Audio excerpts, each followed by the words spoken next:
Hey, what's up, everybody? Welcome back to another episode of Point Forward, your favorite podcast. Point Forward. I'm Andre Iguodala here with my main man, Evan Turner. We have a lot to talk about today, but before we start, please be sure to follow us on all platforms where you listen to your podcast at Point Forward.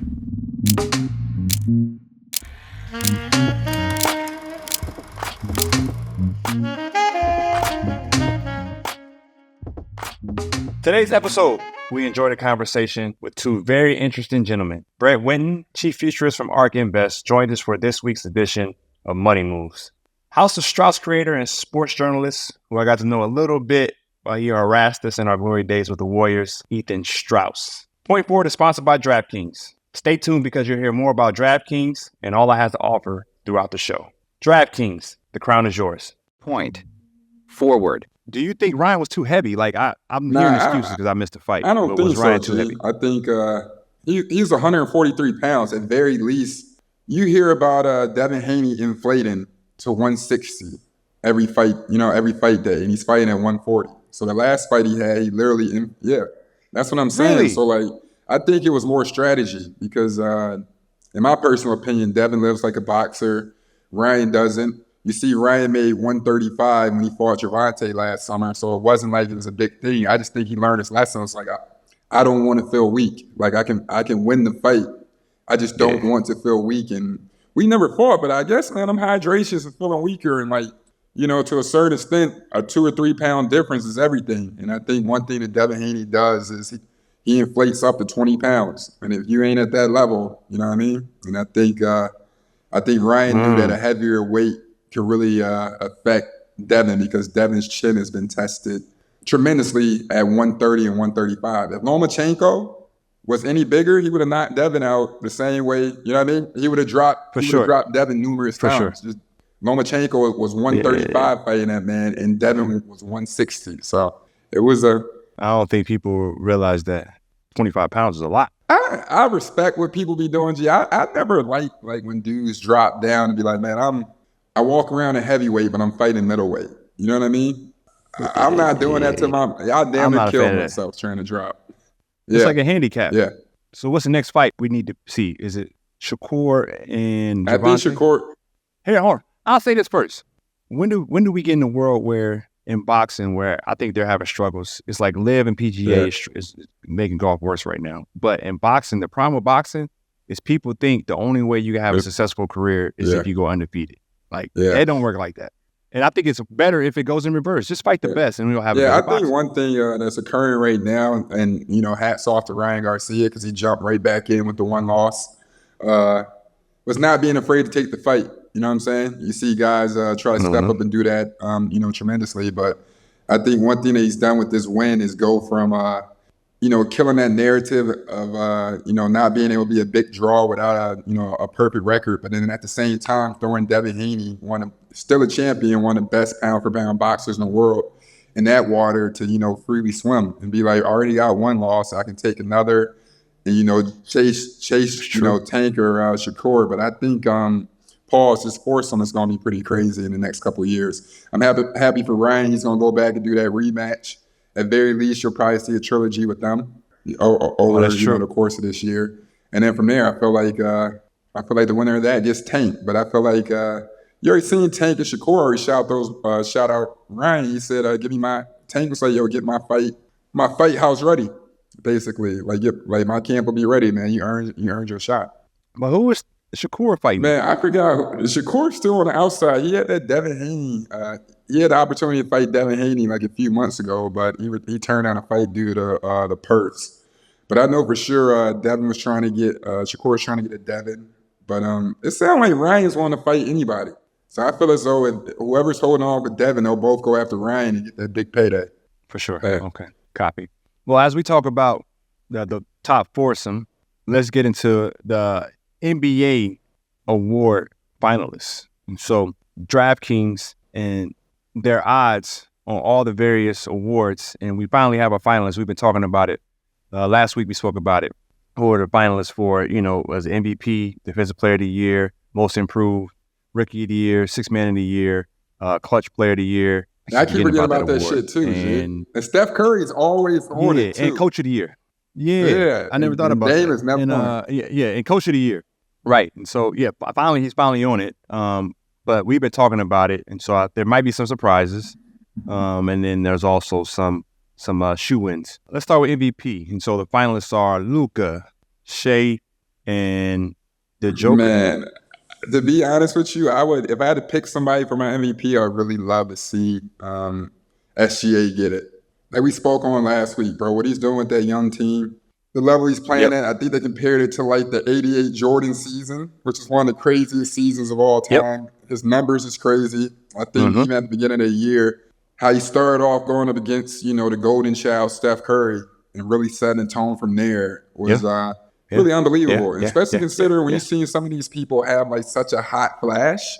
Like you look at the Tyrese Maxeys and they weren't able to keep it up. Pause. And now you're looking now that this dude was able to, finish third in the West with like literally a college team. I just think when you're able to, give it away, because clearly this is like a Jokic league, apparently, if you listen to George Karl, that you got to give it, you know what I mean? You got to be able to give it to people that are deserving. I think SGA has been ridiculously deserving, and with his team that he's carrying is unreal. And they finished first in the West. OKC finished first.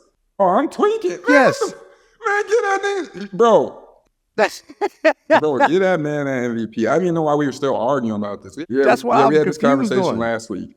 I mean, this might not mean much, but you got the point for MVP. That's shit.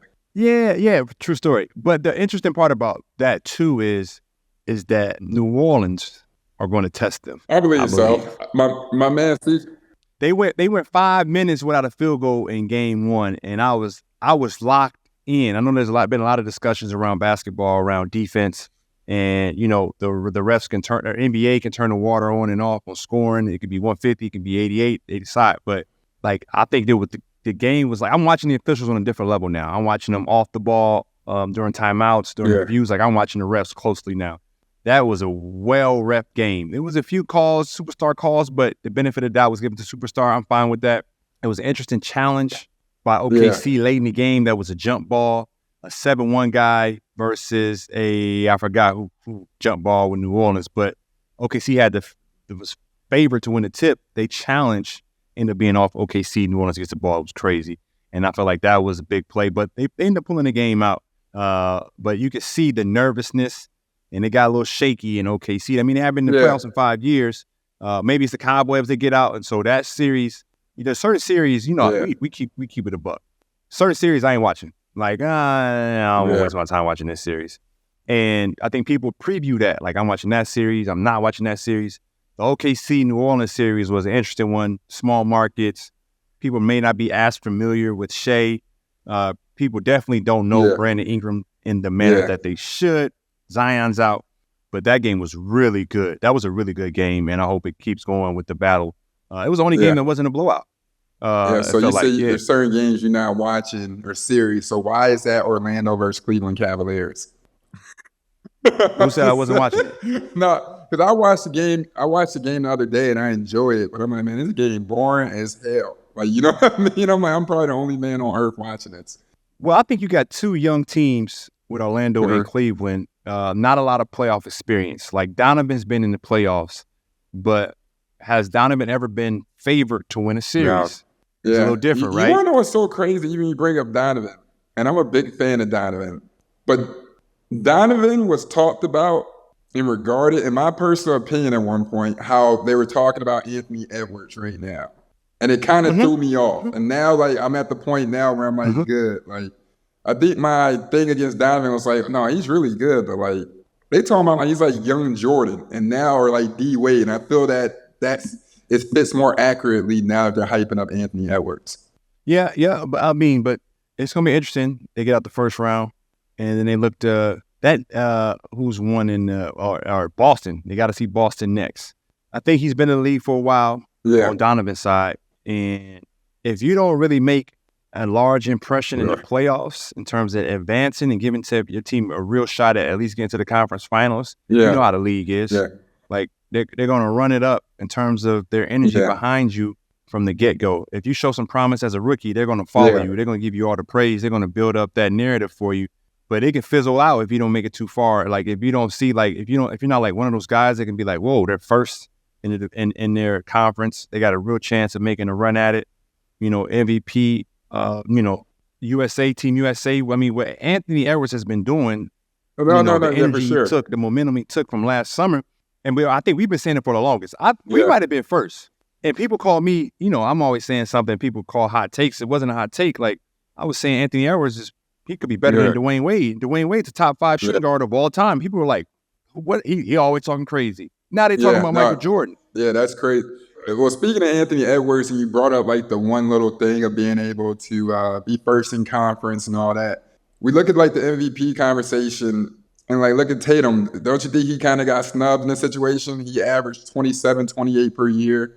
His team won the league by a month, basically. They're basically in practice. So, like, what more could he do to really be taken into consideration, especially on top of everything he's already done in the past of, like, just, the accolades, what he's been able to do. Like, to not make it in the top 3 in the MVP voting and, you were at 15, 18 losses on the season is kind of crazy. Like, what do you think about that? I really don't know. And I was just thinking about it. I had my ET thinking cap on. I was saying, I mean, he light skinned, he got that. I mean, good looking kid. Like, what's missing? He's selling his shoe. He's got the most endorsements in the league.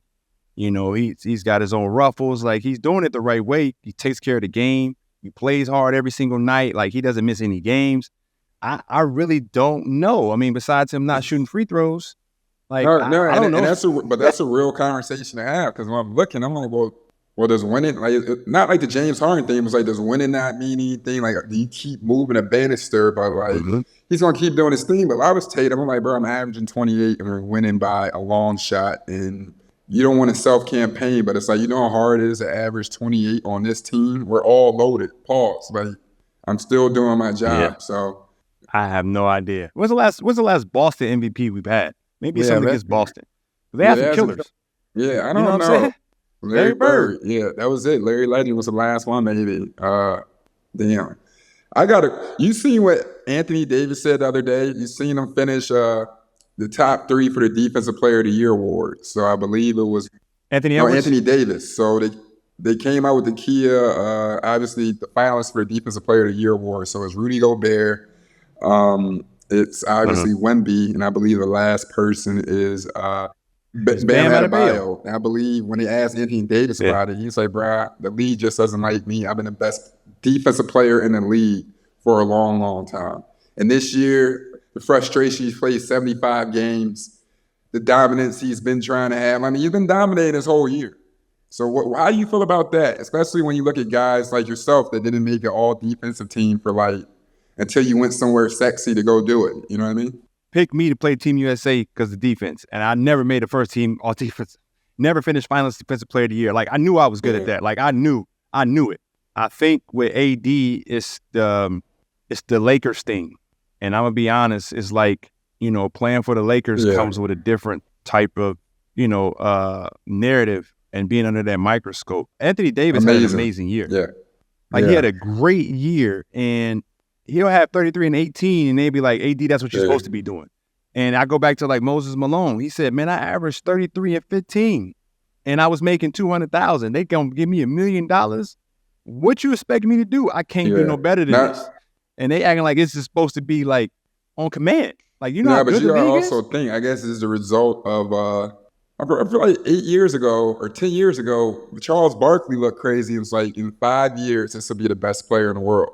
And he was referring to Anthony Davis. So I think sometimes when it comes down to it, it's kind of like karma for not, I guess, defiantly or, like, doing that and making that so obvious, Yeah. So. And he's a little quiet. He doesn't, give you more than just going out there and playing and doing his job. There's no character to it. I'm just speaking from the world we live in, because I'm anti, like, all the antics and all that nonsense. And then, anytime he gets poked in the eye, it's blown out of proportion, like AD out again.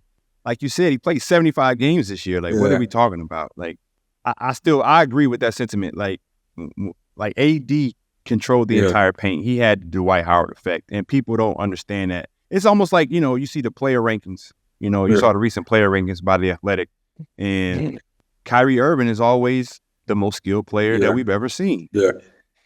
But then still, and it's like, I love what USA basketball has going on.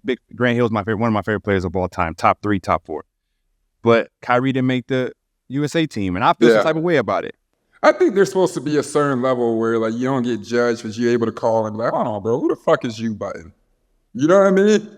And like just be like, bro, stop, G. Don't tell me shit. I'm showing up, I'll be on the bus, fam. Like, stop, G. Like, y'all.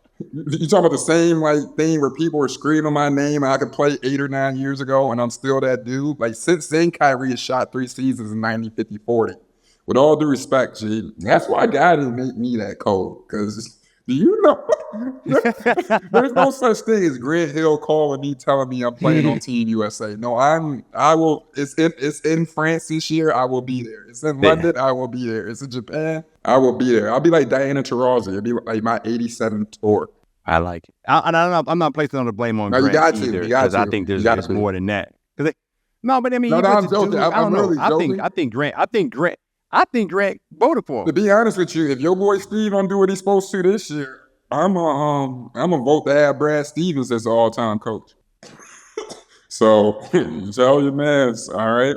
And I'm just joking. Yo, you think he'll really start Anthony Edwards? I'll send the message. Anthony Edwards. That's the hard part. That's the hard part about. But Steve kind of got it going. Like he set precedents. It's the word of the day. It's been the word of the last 5.5 months. Precedents. Steve has set precedents in terms of somebody got to go to the bench. And I totally dig.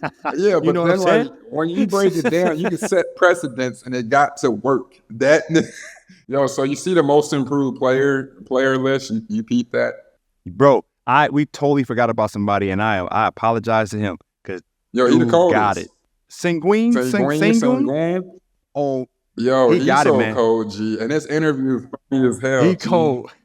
I never listened to his interviews like that. Because he's so cold. I think he's from Turkey, but like, not saying I can speak, but it's like he speaks like a broken English, but when it comes out, it's like the most fluid, like coldest shit ever. You're like, oh, that's how you feel, nigga. You know? But like it's so. But it's so modest. He got it. You understand what I'm saying? And it's like, no, dude, you're that juice, dog. Like now Jokic is struggling with you. You know what I mean? Yeah. But I think when you do Sengun or Sengun, he had a crazy year last year as well.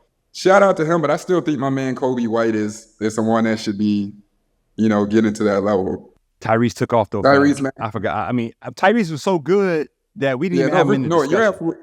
He was like, he took good to be talked about. I feel like when last year, like what did he average last year? 18? No, that's what I'm saying. But when you say most improved, like you average 18, like you could have averaged 25. You were just a third in line. Like, you know what I mean? So I got you. I would love to see my man Kobe White get that. And then who else do you see? The Clutch Award. Who's on the Clutch Award? It's Steph Curry, DeMar DeRozan, and I'm not gonna Shea. lie.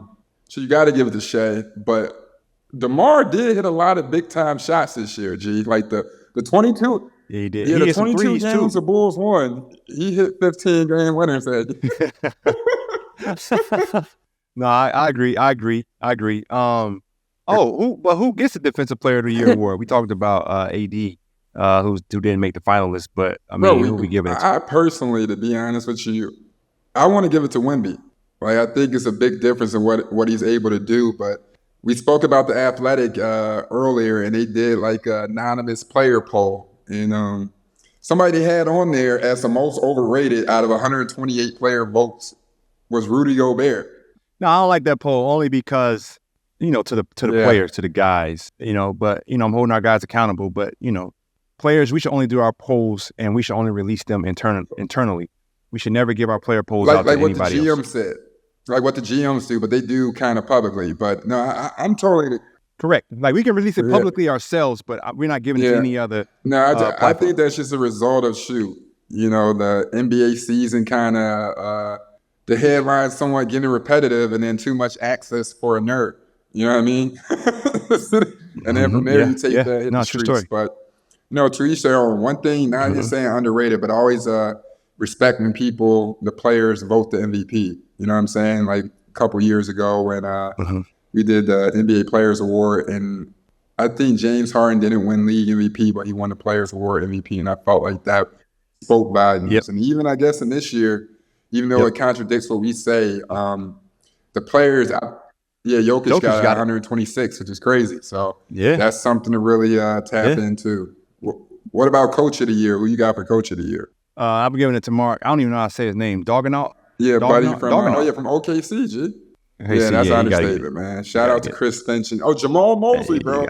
To be honest with you, I never thought that organization would turn around. So Wemby is just shoo-in for Defensive Player of the Year. Me personally, I think Bam should get it this year before Wemby wins it 10 years in a row. Yeah, I'm into that too. I'm not against that. No, because that's a real thing when you sit here and people be showing up. It's like I was there when John Wall was a media darling, and we go to All-Star Weekend, and he not started in the rookie All-Star game. Kyrie is. I mean, rookie sophomore All-Star game. The year before, John was MVP. They had him doing all that Dougie shit. So, like, when you start breaking down marketing and all that, it's like, all right, bro, let me get my shit before y'all get the act in the full. True story. You know what I mean? Yeah, and then last but not least, Sixth Man of the Year. I think we missed one person. We missed your favorite player off the bench. So Malik Monk, we spoke about. Naz Reid, we spoke about. And Bobby Portis, who had a great game one. Indiana, Milwaukee The Milwaukee series. Trailblazers. Bobby Portis had a great Dame game. Lillard, baby. Yes. So with them three, Portis, Reid, Monk, who's your man? I got Naz Reid, bro. The 6'10 Kyrie. Did you see the Euro on a fast break with the Kyrie jelly? Man, Naz Reid been like that for a long time. I saw a clip of him in high school. I'm like, who this big ass kid that ain't got no business on the perimeter dribbling the ball too much? And 3-4 years later, he was in the league. I said, that was the dude. And I think, sometimes when you're breaking it down, Bobby Portis has been a great sixth man and everything, but, their success hasn't been as great as it has been in the past couple years. But, I mean, Naz Reid has just been tremendous. The talent is there. I think sometimes when you look at Malik Monk, you look at two people that can stand on their own, and I think when it comes to hoopers, that's what you love. Not saying Bobby Portis can't, but you see Malik Monk, he can mess around average 20. If he had a C.J. McCollum type opportunity, he could be C.J. McCollum modern day. You know what I mean? I'm just saying, somebody. Yeah, and the discipline too. Somebody gonna pay him. Somebody gonna pay him this summer a lot of money. Not a normal way of scoring, dog. Like, you understand what I'm saying? Like, he's just that talented. You do the same thing with Naz Reid in a sense. So those dudes really go get it on their own in that system. And I always been favorable in that. True story. Point. Forward. DraftKings has been so gracious enough to shoot us the odds for some of the postseason NBA awards. And to start, we'll go with the Finals MVP award. You also have the Eastern Conference Finals MVP award and the Western Conference Finals MVP award, which I keep forgetting about as well. But on the Finals MVP side, we got Jason Tatum with the best odds at a plus 240, followed by Jokic at a plus 320. Then we had Jaylen Brown. That might surprise some folks for Finals MVP at a plus 900. And then Anthony Edwards sits at fourth place with a plus 1,600. And the way he performed in Game 1 versus Phoenix, you got to look at him seriously. Kawhi, who missed Game 1, is in fifth at a plus 1,800, followed by Shea Gilgeous-Alexander plus 1,800, same as Kawhi. Then you got Porzingis. The Celtics have a bunch of guys up here at a plus 2,200. Then Giannis at a plus 22, as well as Luka at a plus 22. Joel Embiid, Paul George, Jamal Murray, Embiid and George at a plus 2,500. Jamal Murray at a plus 2,800. KD plus 3,000. Dame plus 3,500. LeBron plus 4,000, along with Brunson and Booker at plus 4,000. And then Drew Holiday, another Celtic, at a plus 4,500. Tyrese Maxey and James Harden ended out at a plus 5,000. And then we move into Eastern Conference Finals MVP odds. Tatum, he's at a minus 110. What I've learned, whenever you see a minus, that means you got to spend a lot of money to get your money, because they are damn near a shoe-in. Then Jaylen Brown at a plus 500. And you got Giannis, Joel, Dame, Jalen Brunson is at a plus 1,100. Porzingis is up there. Donovan Mitchell, we spoke about earlier, plus 2,000. Maxey, Drew, Derek White, Andrew at a plus 4,000. A lot of Celtics. Bam, Halliburton, Garland is up here. Bobby Portis has better odds then Ben Sherrill, which makes sense considering the odds of getting there as they round out the Eastern Conference Finals MVP odds. And then we move into the Western Conference MVP odds. Jokic takes the crown as the best odds at a plus 145, followed by Shea at a plus 650. Kawhi, Anthony Edwards, Luka, Paul George, Kevin Durant plus 1,300, Jamal Murray, Devin Booker plus 2,000, LeBron at a plus 2,000, AD at a plus 4,500, as well as James Harden. Michael Porter Jr. at a plus 5,000, and Cat is Karl Anthony Towns at a plus 6,500.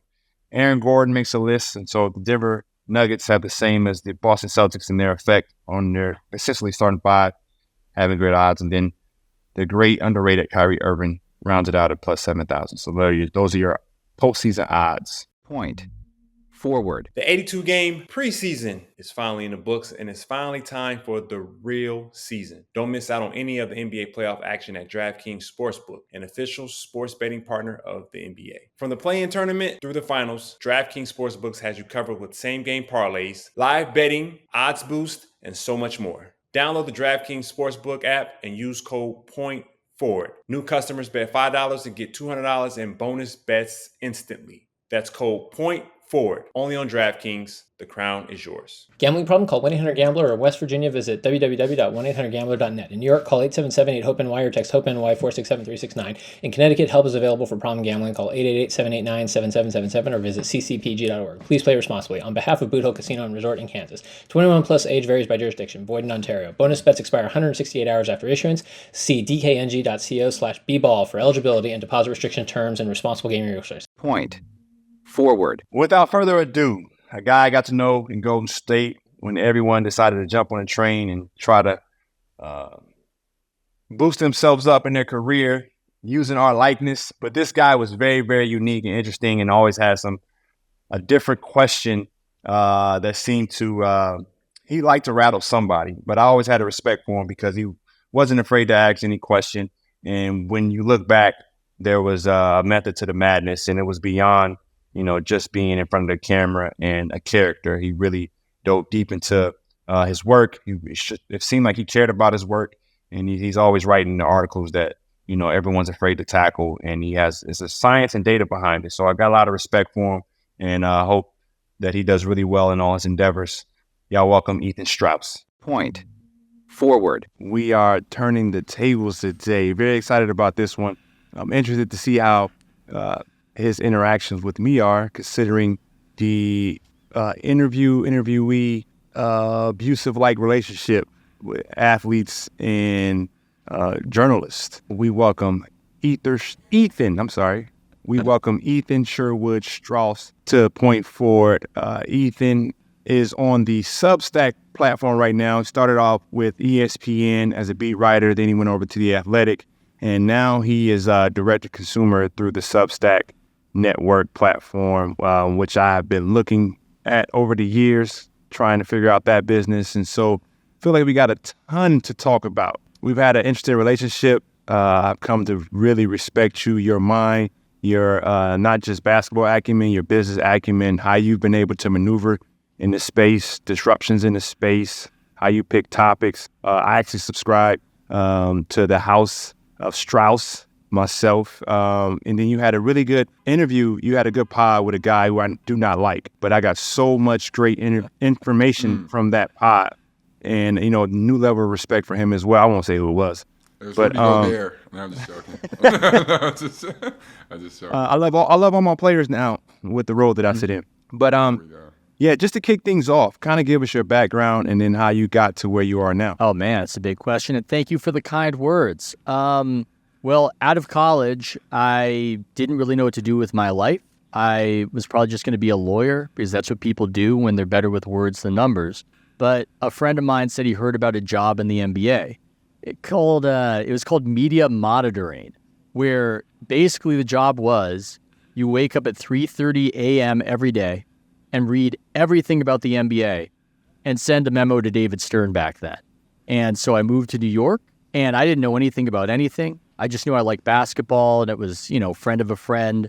It was $17,000 for that year, and it was probably the worst job I ever had, but it just gave me the idea of, whoa, there are these people who write about the league. oh, they're called beat writers. Wait, you're telling me that they get to sit, back then courtside, And then I was seeing how people were doing it. Brian Windhorst had this microphone like the one I'm holding right here. Do you do these post-game things? Because he was always very smart about what the next wave was going to be. And I was just observing it. But ultimately, I kind of burned out on it. And I sent in my 2 weeks, and I was about to quit. And they said, okay, but we just need you for this one thing. We got one job that we need you to do here at the NBA. We've got draft night. And the way they do draft night is they have workers for the NBA shepherd these guys. Maybe you guys remember this. They have you go up to the lottery pick and make them do a couple hours of interviews, the interview car wash. Mm-hmm. So you guys did this, right? You guys did that kind of thing. So my job was to take whoever the 5th pick was that night. And this is 2009. Whoever they are, can you remember? I'm trying to think. 2009. Okay, let me go back. You to said that. the fifth pick. The 5th pick. I know who the fifth pick was. In 2009. I know who mine was. But I'm talking about in 2009. Who had Minnesota it? Timberwolves. Ew, man. So was it Rubio? Yes, but that wasn't how it was supposed to go. That was a nasty draft. That was David Kahn is in Paris because of that. Shout out to David Kahn. Well, it wasn't how it was supposed to go. Nobody, I think, thought Rubio was going to be 5th pick. And I remember there were 2 women who both spoke Spanish who they actually put as the people in the picks that he was supposed to go as. Don't ask me why they didn't just say, you take Ricky Rubio. I don't know why they didn't do it that way, but they didn't. So I don't speak Spanish, to my great shame, because I'm from San Diego. And he doesn't really speak much English, and he's miserable over getting picked by the Wolves. Just miserable. Wow. And you could really feel he just felt young too. He was a teenager and I was fresh out of college, but he felt younger than me. And it was a crazy situation because I'm trying to console him. He doesn't really speak English. He's miserable. He wants to talk to his family. And I had to just be like, no, we got to do next interview. And he's like, can I? Yeah, those interviews are crazy. Yeah, I don't know why it's like that, but they just make guys go from one to the next. And then I'm in this, I don't know if you guys did it this way, but at Madison Square Garden, there's this ballroom, this grand ballroom where you're on a landline and you call your new team up. And it's like this awkward first date kind of thing. So I'm sitting with Ricky Rubio and the call happens over the landline. And I feel like I'm on somebody's awkward blind date where they're trying to figure out if he's not going to just flee to Europe and if he's really going to, join the Timberwolves. And I can hear it in the phone call. And he doesn't really speak great English. There's a kind of a translator, and he's sort of saying all he can really say about Minnesota is, I hear it's cold. And it's just uncomfortable. And it's just... the whole situation was so weird. It was so uncomfortable. I'm behind the scenes of the NBA. And that night I went home and I just wrote everything down about it that I could remember from that night. And I pocketed it for a year. I didn't do anything with it for a year. And a year later, after I moved back to the Bay Area and I was an intern at some, publication that mostly did politics and whatnot, but I just decided to write it. And I just sent it in to a blog called Free Darko a year later, and it went viral. Free Darko. And that's how I got my start. Free Darko. That's how I got my start. It went viral on Free Darko. Deadspin picked it up, and I think it taught me that, it taught me that I could do that. I could write something that was interesting to people, but it also taught me that if something is interesting, it's because a lot of people aren't supposed to say it and aren't supposed to reveal it, because the NBA was pissed. They were not happy about what I did, and they made that known. And so those were, a few important lessons to me, which got the ball rolling and got me eventually writing for Warriors World, which got me to ESPN, which got me to where I am today. Well, speaking of the Warriors World and you kind of projecting things and finding stuff that's interesting, you kind of also are known for being one of the few people to predict the Warriors' first championship run, right? Yeah. So how'd you see that coming, and what made you think that a team of, Steph Curry, I think David Lee was still starting, what I mean? A young Klay Thompson, Andre Iguodala, and Harrison Barnes, I believe. Why'd you believe they could win it? Yeah, I want to know too. It's really simple, because I was there. because I was around the situation. I think we get caught up sometimes. If somebody's a beat writer, you hear people go, homer, this person's a homer. They're sugarcoating things. And that happens. That bias is real. But I would say it's a lot easier to hear a car alarm if you're near the car. It's a lot easier to be quicker to a trend if you're around it. And the reason I was able to make that prediction, and I didn't make that prediction in 2013 or 2012, it's because I saw the preseason games, and people say preseason doesn't matter, it doesn't matter, whatever. Maybe often it doesn't, but I could just see that the team was playing totally different, that the way they were passing the ball was completely different, and that something powerfully had shifted. So I don't look at it as I had some sort of, foresight genius.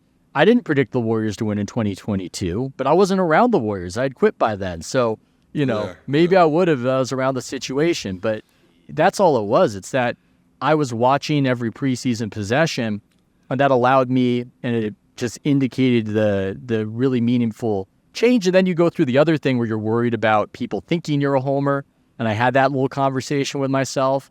And then I thought to myself, well, if I honestly believe this is the case, then I don't want to really respond to the social pressure or worrying what it looks like. I just want to go with what I think is going to happen, because otherwise, why am I even in this industry? Right. So expanding on that, how is your relationship, or how did your relationships with the players form? What were your thoughts going into it? You write this blog, ends up on, what'd you call it? Darko? Free Darko. What you call it? What's the Darko one?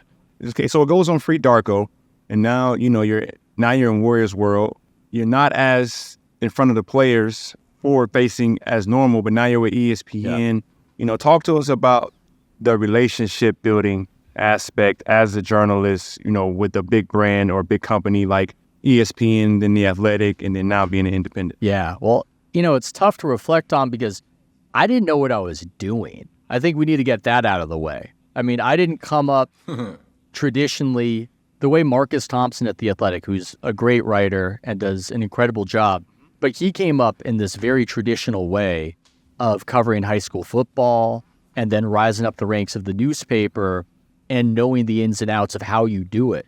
I was just kind of freestyling it just by the seat of my pants. I made stupid mistakes. I took a picture of the took a picture of the whiteboard with the plays on it in pregame once, and Dan Martinez, who was second in command of Raymond Ritter, PR guy, he said, "Look, he's in Atlanta now." Yeah. And he said, "Look, I like you, so don't ever do that again, because the punishment for doing that is never having a press pass ever again." And if he was an asshole, then my career could have just ended right there. I didn't know though, and he knew that. I just didn't know what you did, what you didn't do. So I don't know if I was so much consciously building relationships the way I should. I was pretty early to Draymond, as was Marcus. For whatever reason, we could just see that he was good in a way that people weren't necessarily willing to accept. And so that, I've gone back and forth with Draymond. We've had our ups and downs, but early it was really good because it was just a matter of, I thought he was good. I thought he was better than what other people thought. And, not so coincidentally, I had a very bad relationship with David Lee because I thought he wasn't so good relative to what other people thought. It wasn't anything personal. It wasn't anything about personality. I had, this sort of rocky relationship with Harrison Barnes for a similar reason. And then when Harrison came back with another team, it's like bygones are bygones because Harrison's a great dude and there's no reason why we wouldn't get along. But I have this weird job where I have to talk about how good you are at your job. And it's annoying because I'm some 5'11" nerd who doesn't play basketball, and I can completely understand that perspective. So I think that Draymond, because he was so good and such a magnetic personality, that was an important relationship early on. So when it came down to that, you talk about trying to gauge your opinions and what you write so you won't come off as a homer. How do you gauge in a sense of not, having that bite you in the ass? Because at the end of the day, David Lee was an NBA All-Star. He's one of the focal points of the team. That could have destroyed you. When you get into it, Draymond, the whole world goes upside down.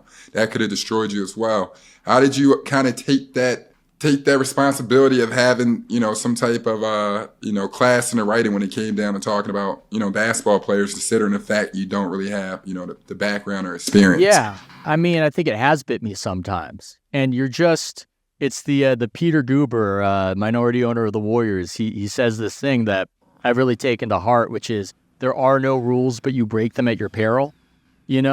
Like I often felt that way where I didn't know exactly where I was going to transgress, what rule I was going to break. I think I wrote something about Draymond that there were some good points to it, but I regret the article. I thought it was too much. I thought it was too salacious. And that gets to this other back end of the industry where that was when I was at ESPN and I had a meeting with one of the bosses there. I think they were in town for Super Bowl weekend. And because I was young and foolish, or relatively younger and more foolish, I didn't know that if you just start talking to one of your bosses about stuff around the team, they actually expect you to write it. And then it becomes an order. And so it's, wait a second, now I'm doing this thing about how the team is on a knife's edge with Draymond. And there were some things in that article that was legit and was good writing. But that was one where I felt like it was less respectful than it needed to be. And I think it damaged my relationship with him. And I think to an extent it damaged my relationship with the team. And I don't regret that there was an article with that angle necessarily, but just the way it was done and the feeling of not even really feeling in control of it myself. Like what I'm doing right now at my own site, what I love is whatever happens for good or for ill, that's what I chose to happen.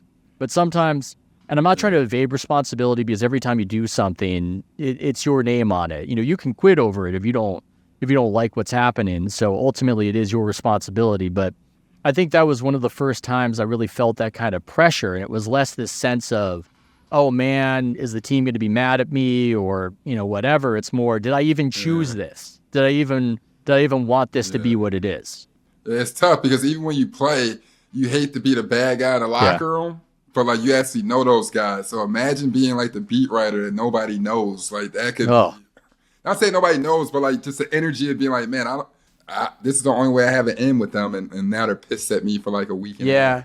It could be easier though. It could be easier though if you're, I mean, this is a weird topic to get into, but I feel like when you're kind of a white nerd, just to be frank about it, your access often is a little bit more determined by the coaching level and the NBA ops level and the GM, the GMs of the league.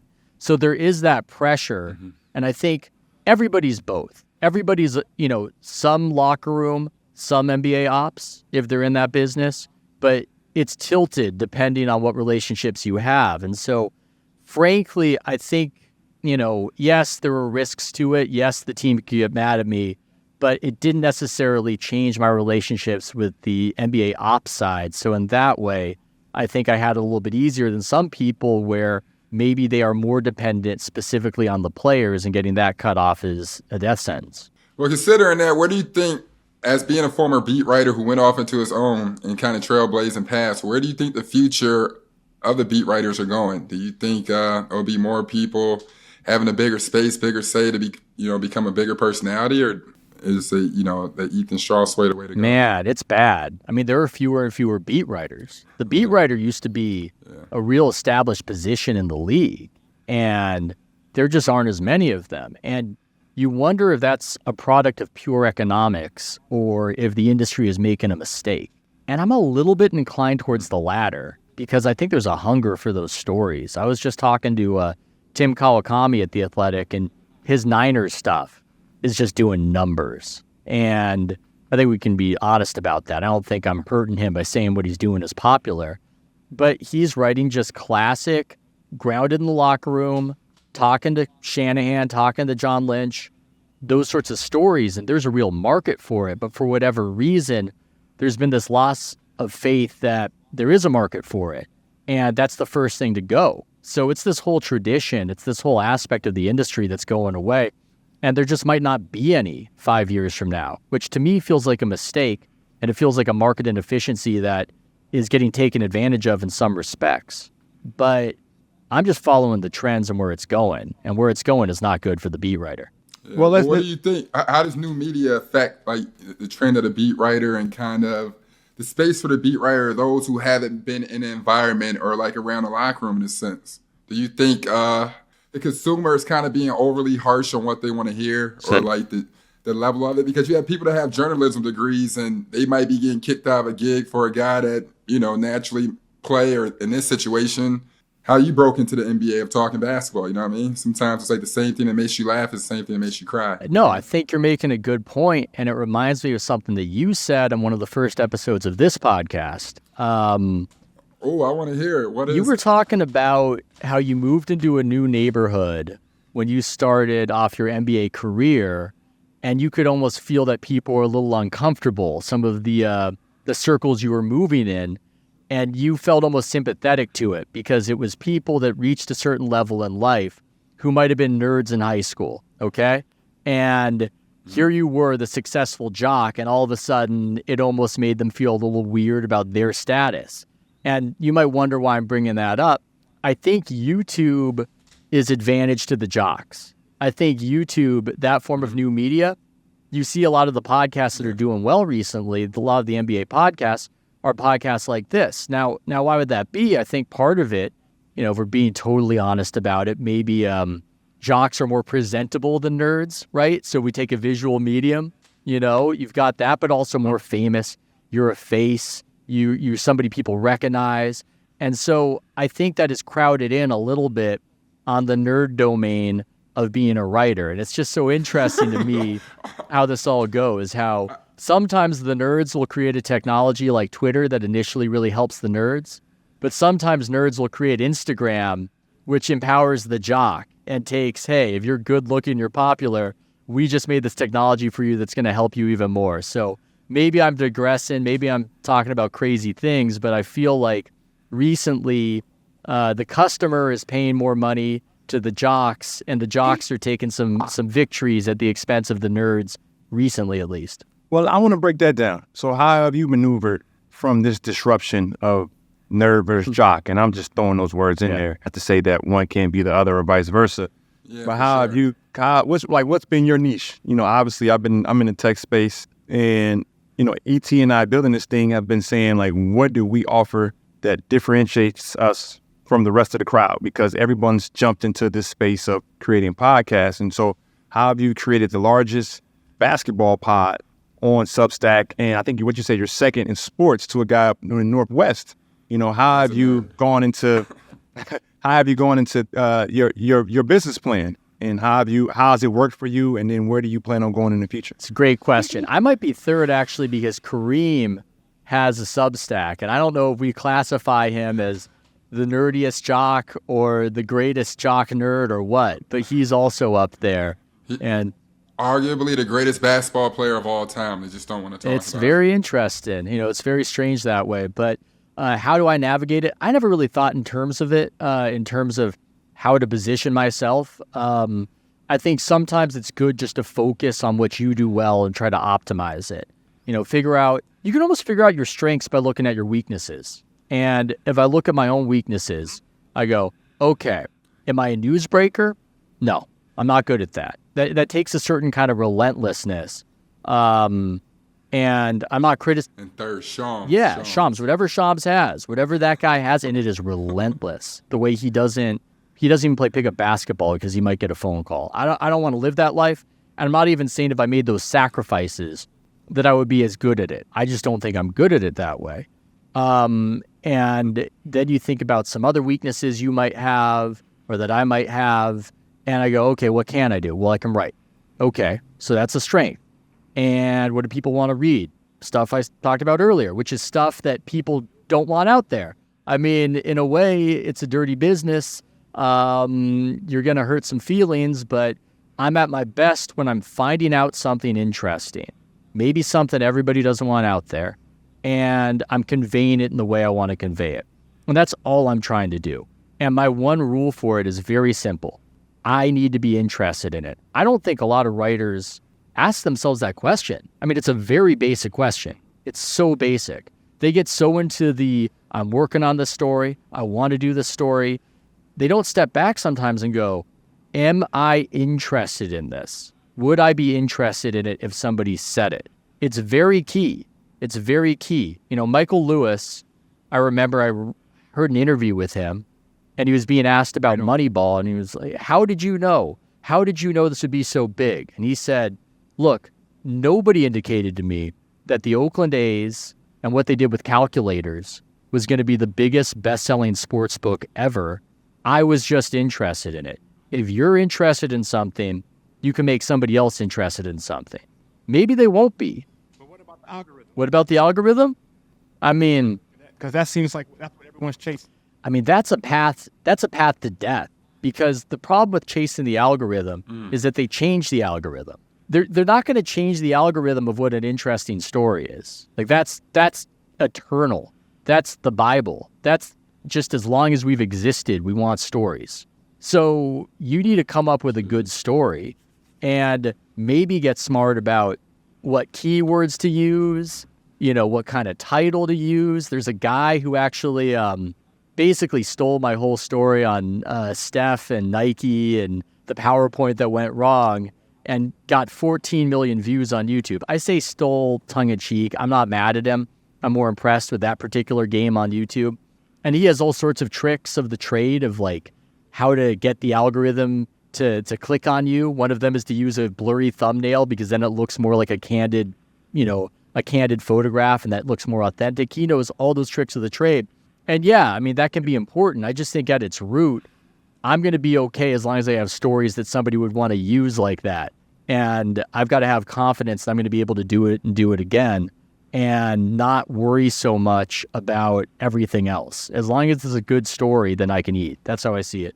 So what's been thus far, your most read or most clicked on article, and why do you think this has been the most successful for you? Both my most read stories have to do with Nike. I'm not sure what lesson to take from that. The aforementioned one right there, where it was a few years later and I talked about why Nike missed out on Steph Curry. And it was a strange story where they didn't really seem to care that much. And they messed up his name in the presentation to re-sign him. And the PowerPoint had Kevin Durant's materials on it. And so it was a really funny story. It was at the peak of Stephness, the peak of Steph mania back then. But it was also this story that people could almost relate to because maybe you screwed up a PowerPoint at work, right? It was a business story and it was also a basketball story. And that's one of the lessons that I took is that when you get a big hit on your hands, it's not always so easy to foresee it, but it's usually because you've got overlapping topics of interest. And so you're just bringing different kinds of people to the table. And it can just, by an order of magnitude, go viral in the culture.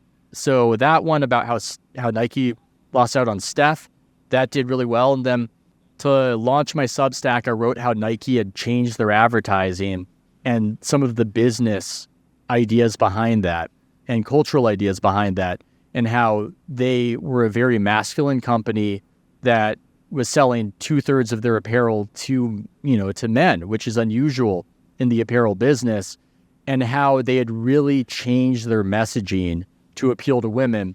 I would say in a way that wasn't subtle and probably not charismatic, but it was just an article about that. And it was another one of these articles where it did well for its own reasons, but it was a place where I might hear a business podcast talking about it. So I don't always do it consciously. I'm just trying to go with whatever I'm interested in. But it's when you have those overlapping topics of interest, those overlapping subjects, and Nike, I guess, is just a big thing that people don't write about enough, that it can go viral. So you talked about earlier when you mentioned Shams and Woj and their type of media taking as opposed compared to yours. Where do you feel as those guys fit in the game, and why do you think they're so appealing in that sense? It's almost like they have a game within a game, and people look at their competition on being nosy and kind of dropping some of the info. Is part of that media that you don't do kind of similar to you just wanting to be able to put out a further story and go deep into the story as opposed to 160 characters? Well, yeah, I think you're making a great point. And I think that's something else that I've benefited from as a marketer in efficiency is that in media, there will often be an elephant in the room and we just don't talk about it. and we almost have an omerta of what we're going to talk about and what we're not going to talk about. Right now in media, news breaking is the mandate. It's been that way for a few years. The newsbreakers get paid the most money. I don't begrudge them the money, but it definitely alters how coverage happens.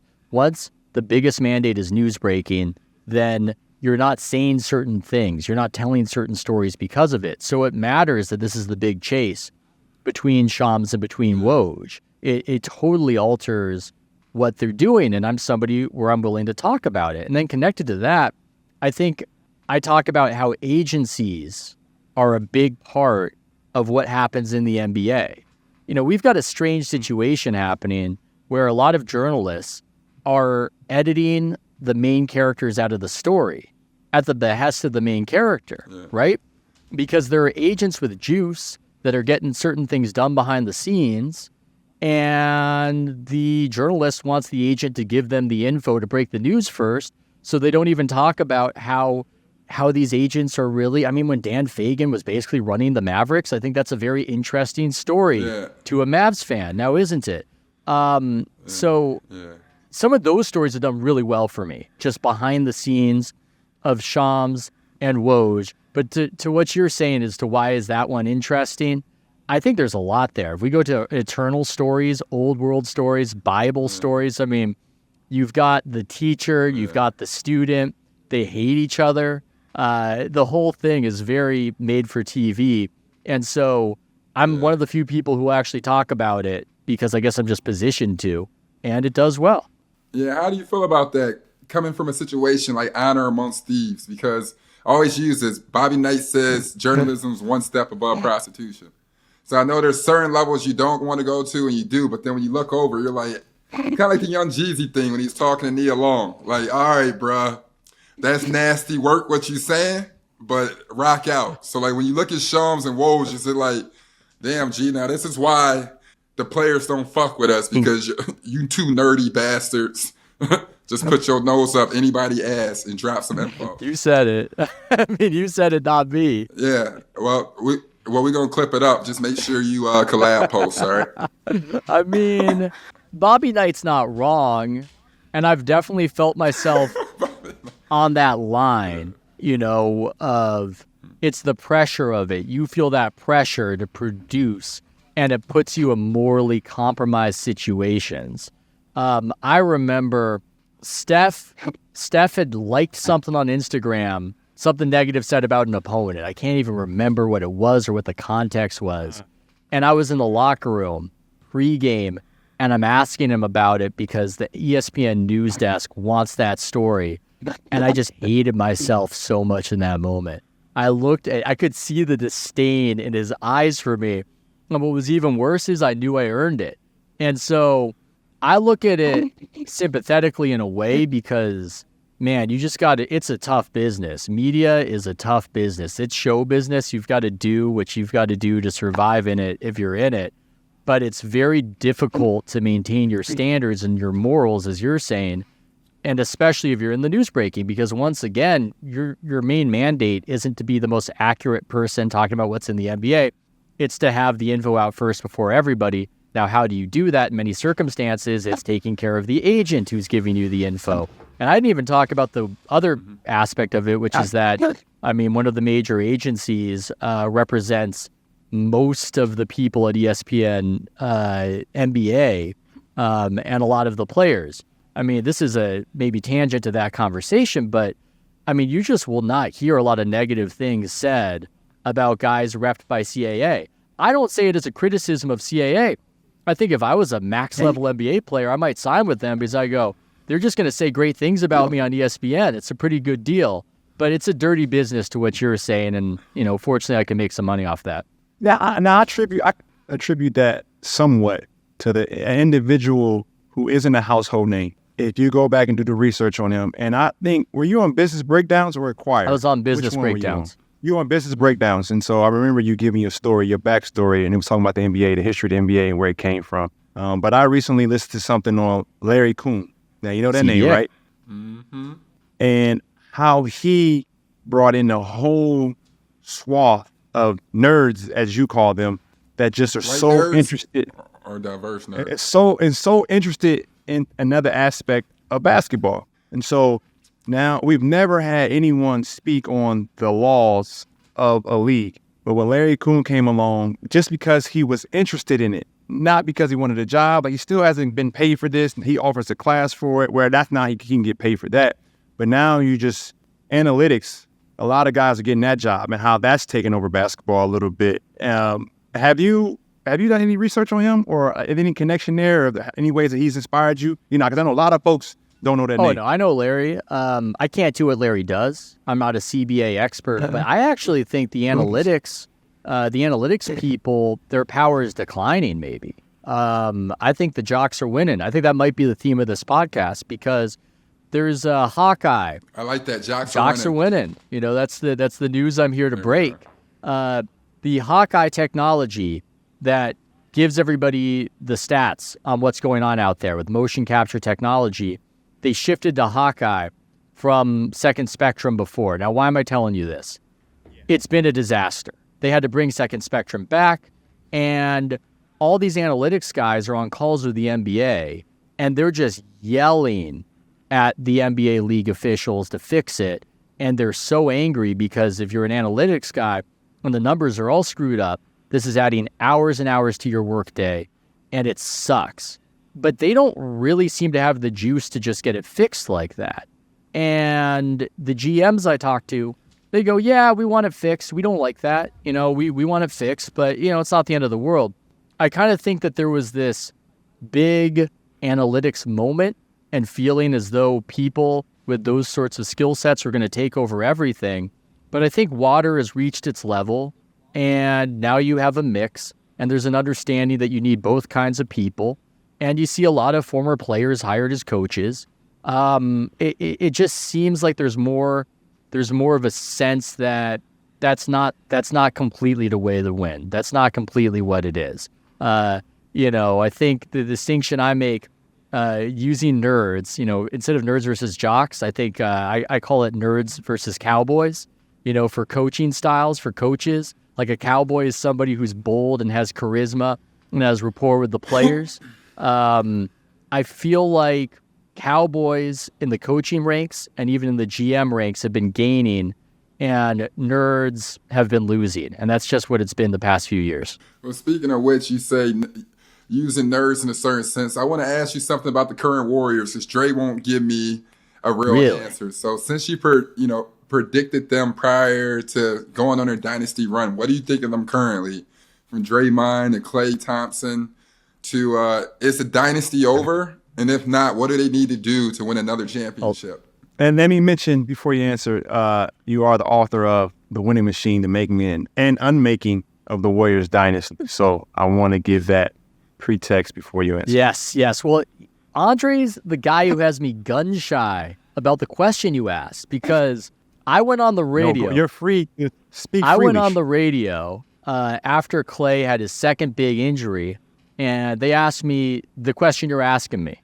Is the dynasty over? And I said, I think what almost anybody would have said in that circumstance, in defense of myself, that I didn't even think much about it.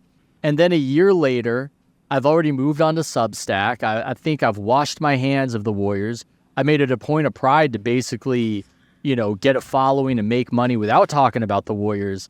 They win the championship, and this clip of me talking on the radio, I don't just hear it like, randomly in DMs and everything.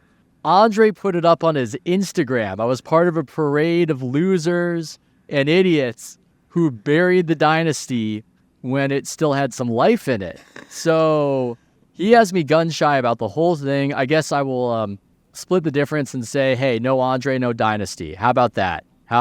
That's the beginning of the end right there. I didn't. That's how I feel. Maybe I didn't know it was you, or else I wouldn't have put it up. I don't even remember. I honestly don't even remember, because the way they went and got that. I kind of held behind the scenes, but the way they went and got that was impressive. And it was just a perfect, as an athlete, and Evan can speak to this, when you do things at this level, and it's the way you go about it, the way we did, everybody had to get it in that moment in time. So you just got caught up in the avalanche. Funny, you don't remember it, but I distinctly remember where I learned about it. I was on vacation with my family in Santa Cruz, and I just remember myself on a beach. My wife and my oldest, they're like frolicking in the water with big smiles on their face, and I'm just like shaking my head like, Andre got me, god damn it, you know. Well, I have to open my big mouth a year ago. I'm still haunted by the Warriors, but I'm glad that it happened. I like when the Bay is happy about basketball, and you know, I hope there's more life in this. It's looking a little bleak right now, and you know, I'm no expert on the future of it, but if what's the phrase that if things didn't end badly, they wouldn't end? I mean, this has to end. Or another one, The Economist. I tell Dre that all the time. I'm like, bro, if it don't end badly, y'all still think y'all got a chance. The only way it can end is terribly. Because as good as y'all are, as real fighters, I'm like, bro, I was 8 points away from being another, like, it gotta end terribly. Or else y'all gonna keep trying. The motherfucker's gonna be 55 years old. Running young dudes out of town so they can get another contract extension. Right now, we're talking about two 35-year-olds that want to be locked up for the next 4 years with a dead ass face that they want to be a champion. Yeah, but there's an argument to that, and the other side. If they shit, it go down with how they want. That's my argument for them. Like, okay, there we go. Yeah, I don't care. Like, it's y'all shit. Y'all built it. Rock. It just looked crazy from here. It's nasty work, but do your thing. No, I'm only saying. I heard Steve say something that it made a lot of sense. Steve said, "I owe it to those guys," and you know, one of the organizations I had the privilege to play for was the Miami Heat, and they go by the same mantra. You know, we take care of those who take care of us. And so there's something to that, is all I'm saying. That's beautiful. That's beautiful. Yeah, it's something that goes to it. And so I guess we got about 5 minutes, right? And so I'm going to throw a couple things at you, and you tell me which one you want to tackle. How about that? Okay. It's been reported on the second day draft. That's one of them. And your thoughts on the second day draft? I think Sean's reported that. Then who do you see winning the finals this year and why? That's another one. The Mark Cuban deal, quite interesting to me. Or NBA expansion. You pick one. Ooh, boy. I thought we might talk Maverick Carter and the whole gambling thing. I thought... I was about to ask you that too, but nah, never mind. No, Evan, you can offer that one up. He sounds like he's ready to drop a dime, considering the fact that he brought up Dan Fagan and talk about how one person kind of runs a whole team or whatever. I think that could be a topic. But Dre, let's go deeper into the culture. Do we want Maverick Carter out there via our good friend Ethan Strauss? I like Maverick Carter, for the record. That's a great question, too. I like Maverick Carter. Let's not make it about him. Let's talk about this generally, okay? Because I don't know what happened there. But I just think it's interesting. I want to know what you guys think about it, because I want to know if you're tough enough to talk Malika Andrews. I can talk anything. I can't get fired. All right, There's no Slack channel. Oh, perfect. All right. Let's go down there. I have no HR. Let's go to two beautiful topics: Malika Andrews and Australia. Malika Andrews. That one is interesting, just because I will say I used to dismiss some of the criticism she was getting as very Twitter bubble, and then I was hanging out with my college roommate, and he said some of the stuff you see on Twitter about, like, does she just go after the black athletes? You know, I heard that she's just really mean to them and, you know, whatever. And it made me go, oh my God, this is like broken containment. Now, I don't think that she targets anybody on the basis of that. I just think she covers the NBA, which is a very black league. So if she's talking about what somebody got involved in, they're going to probably be black. I do think sometimes maybe she feels like she's trying to fulfill the voice of, the voice of order, or, you know, as a host, as moderator, she has a certain responsibility, and maybe people feel like it's too much. Like you don't need moralizing. You don't need a moral voice on this. And I understand all that. I just think it seems unfair. But here's the thing.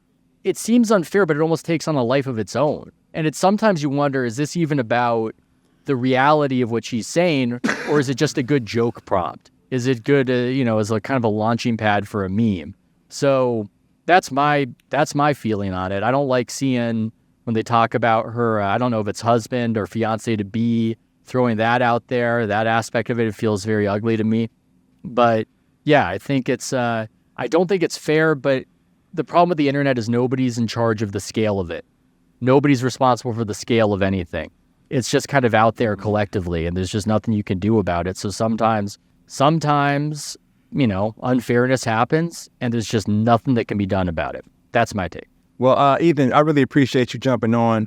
Hopefully this is the first of many conversations that we can have, just exploring the world of basketball on and off with things you're passionate about. I think there's the respect level there where you've expressed that you write about things you really, really, really care about. Will this appease to my stakeholders? And we look forward to reading any great articles coming from the House of Strauss. We look forward to your future. I appreciate you. Oh, thanks so much for having me. The respect is mutual. You guys do a great job, and I look forward to that. Thank you so much. Point. Forward. What's up, y'all? Welcome back to another episode of Money Moves, powered by ARK Invest, brought to you by Point Forward. Myself, Andre Iguodala, and my main man, Evan Turner. Today, we bring a special guest from ARK Invest, the chief futurist, Brett Winton. Brett, how you doing today? I'm great. How are you? I am good. I'm gonna give a quick bio for you, just in case the fan base listens to me when they should be listening to you. Funny how the influencer world works.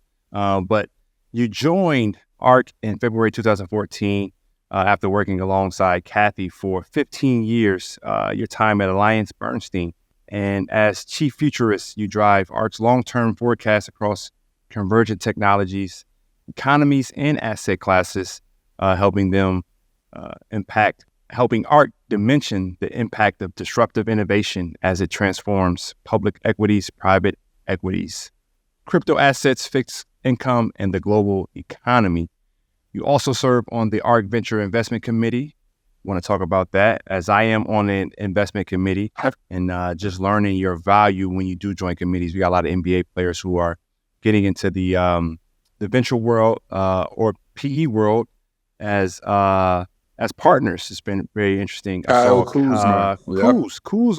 Kyle Kuzma is GP of a spot now, and just athletes are starting to grow into that realm. Want to know about the investment committee? You also joined ARK as the director of research, guiding and managing the proprietary research of ARK's investment team. Prior to ARK, Brett served as a vice president and senior analyst on the research on strategic change, their team at AllianceBernstein, along with Kathy. And in that role, you conducted the thematic research, served on the thematic portfolio strategy committee under Kathy, stewardship, and advised portfolio managers across asset classes.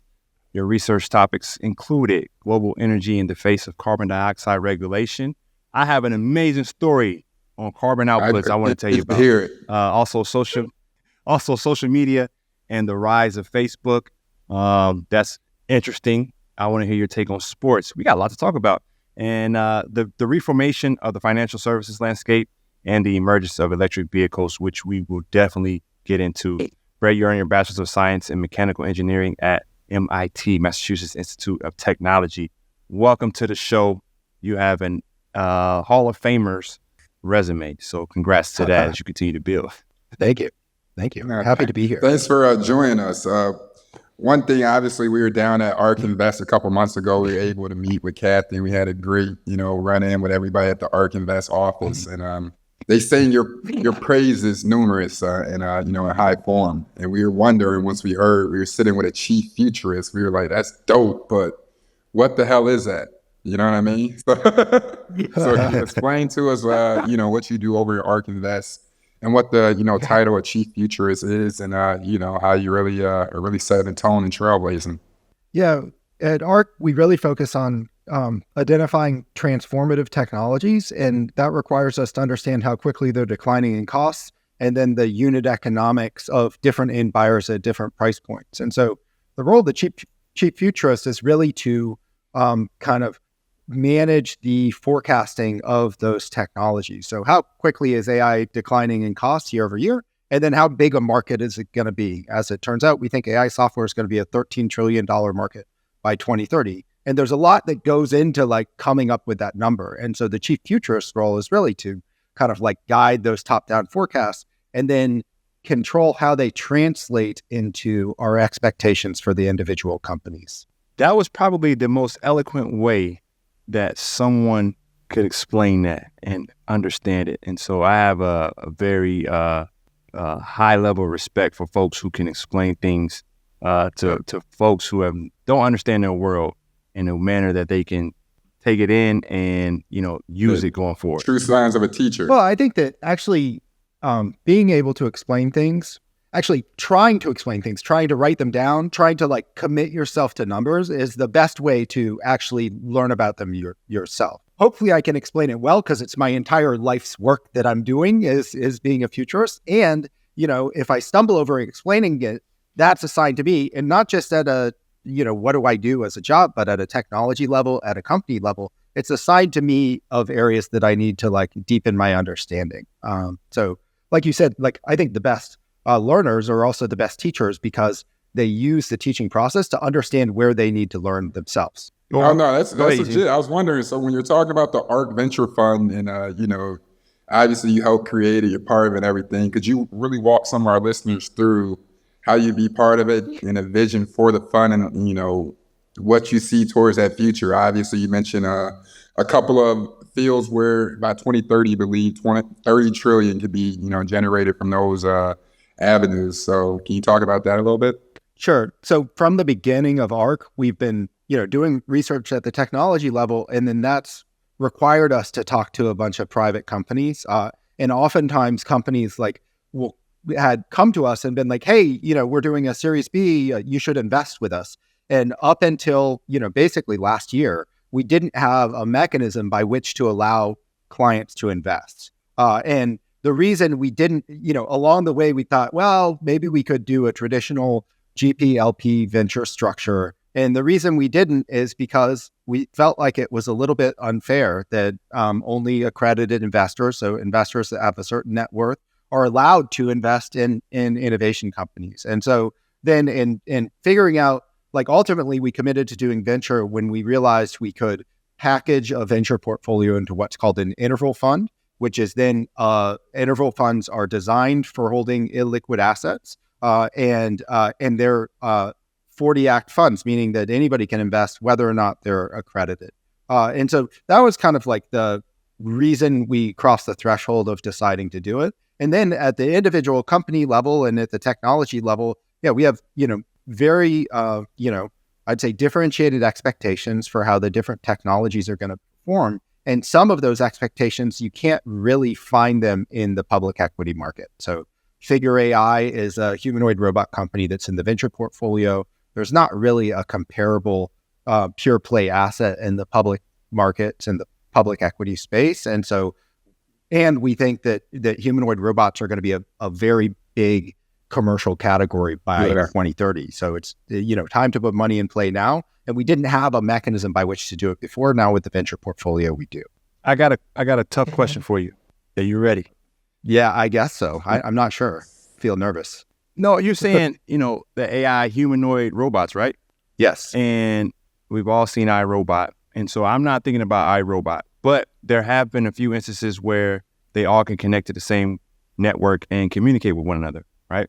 But I'm going a step further in terms of, our systems. And so even the Star Spangled Banner, for example, its roots naturally exist from the late 1700s, early 1800s, right? And there's, obviously what's embedded in there was the fabric of America back then. And so, there were, different levels of human and your rights.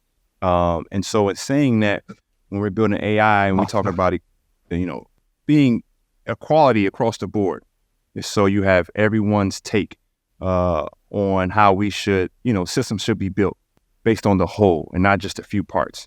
And I have seen where AI will only take a certain perspective and miss out on other perspectives. And then that's when you have policing problems. So I'm thinking about the robots and being the police officers, right? So I see. Yeah. How do we come to this world where AI is taking everyone into consideration and that everyone is being taken care of? Because this goes to everything, even with, Sure. the food imbalance.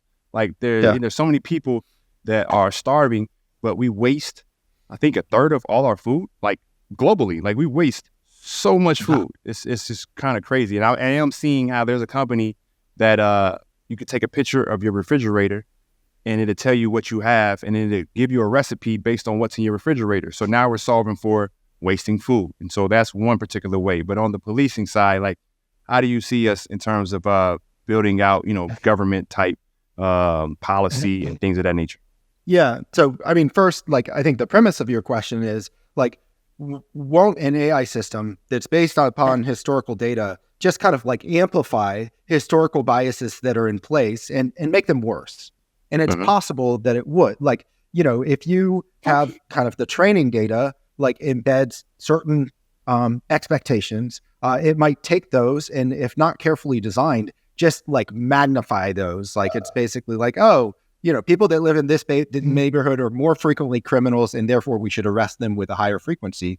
Well, that's like profoundly unfair. And so there does have to be like good design principles to make sure that the system doesn't over-index on kind of like a data set that might be biased that it's taking in. And so a lot of companies are doing, I'd say, really critically important work to figure out how to make sure that the systems are not just like amplifying previous biases, but operating on objective truth. And I think it's broadly true across technologies that these technologies are profoundly democratizing. Like, take robotaxis, for example. Right now, like, riding around in an Uber is actually a luxury purchase. Like, $3.50 a mile is really expensive for people. If you converted it into how expensive your car would be, if you were to pay $3.50 per mile for all of your miles traveled, it would be like a $200,000 or $300,000 car. There's not many people that can do that. And it's remarkably convenient to be able to be like, I want to start at point A and end up at point B without having to even deal with the pain and agony of driving. And that's what robotaxi is going to provide. We think that, at scale, it'll price at less than 50 cents a mile, and it'll allow anybody to basically reduce the pain and agony of their commute at an inexpensive price. And so it'll deal a lot of people in to a system where they can effectively afford a chauffeur for less than the cost of buying their own vehicle. And same with AI. So, like, one of the, I think, underestimated probable developments of AI is that AI systems will serve as amazing private tutors for anyone in the world, just for essentially the cost of an internet connection. And so if you think about all of the countries in which, like, education is really a privileged access position, like, people pay for private schools, there's not real good public education. And even where there is, like, the teachers don't show up, it's really hard to, like, dispense good education to students, and particularly in emerging markets. Well, with an internet connection, if they can have basically one-on-one private tutoring, the only governor on kind of like the amount that they can learn is going to be their own ambition. And so I think there's got to be, broad access to technological advances as a result of the disruptive innovations in the marketplace. Brett, before we get out of here, I want to ask you one more question considering... and apologies for... that was perfect. You did a great job. But I was wondering, I'm looking to buy a Cybertruck. And as you know, as we speak today, Tesla's down like 5% and 40% over the year, that whole stock. But, in April alone, ARK has invested like $100 million. So what is it about Tesla and that whole, situation that you guys are, so sure about, where you keep investing and keep doubling down on, on your claim? Yeah. So the business of Tesla transforms if they're able to deliver robotaxi capability to their cars. The way to think about it, you're going to buy a Cybertruck for them, and which is a great and amazing like vehicle. Like, you'll probably be able to drive it on Mars someday, but they're getting like a one-time operating profit off selling that vehicle to you. If that can turn into a robotaxi, then it could do, maybe 100,000 miles per year, and they'll take a platform fee just like Uber or Lyft does. And so maybe it's a 50% platform fee at $1 per mile. They'll get $50,000 in revenue per year at like software margins. And so, like, you can do all the math and you can conclude that instead of making money off every vehicle sold just once, they're going to make maybe 5x more money, maybe 10x more money off every vehicle they have on the road every year. assuming that they can software upgrade the vehicles so that they can drive themselves, which they claim they can, and we believe they can, and we think it's going to happen over the next couple of years. So with that as the framework, it's actually an amazing business that people don't understand right now, because right now it's just making money off of selling you a Cybertruck, which, by the way, is a pretty good business itself. But the robotaxi business transforms what Tesla is and can become. And that's amazing. That's that's all I really had. And by the way, when you get the Cybertruck, you should get full self-driving as well. I use it all the time in LA, and it is life-changing. Just being able to not be stressed about driving around in the city it's really a remarkable product as it exists today, and we think it's going to get better. Buy me a Cybertruck, G. I don't know. We're transparent. I do drive a Tesla, but someone raised a very, very important point to me in terms of some of the issues that Tesla has had in its practices and his energy towards our demographic, but we continue to market his company. And so I would love to have a conversation with Elon to dispel some of those, because in our culture, like, we speak our truths. And so Elon's got some answering to do. But I do have a down payment. I'll sell it to you. No, you're not allowed to sell it to Cybertruck, but the Cybertruck's an amazing vehicle. I saw BYD did take the lead, the Chinese automaker in electric vehicles sold on the unit side. And so I'm keeping a close eye on Tesla. I drove a Tesla back in 2011, was a lockout when I did an internship. I had no idea what it was. Got in the car. I should have put some money in then, but I missed out. Well, next time we need to hit Brett before we say no to anything. So he knows where $30 Exactly. trillion is. Yeah, he knows. Yeah, where the future we'll is follow going, you to that. right? But Brett, For we sure. appreciate you, man. Thanks for your patience. Thanks for your time. And honestly, thanks for what you're doing for the future. I can see myself in like the next 6 or 7 years still being fly, and I'm sure you had something to do with that. So thank you for real. Yes. Thanks. Brett, thank you for the time.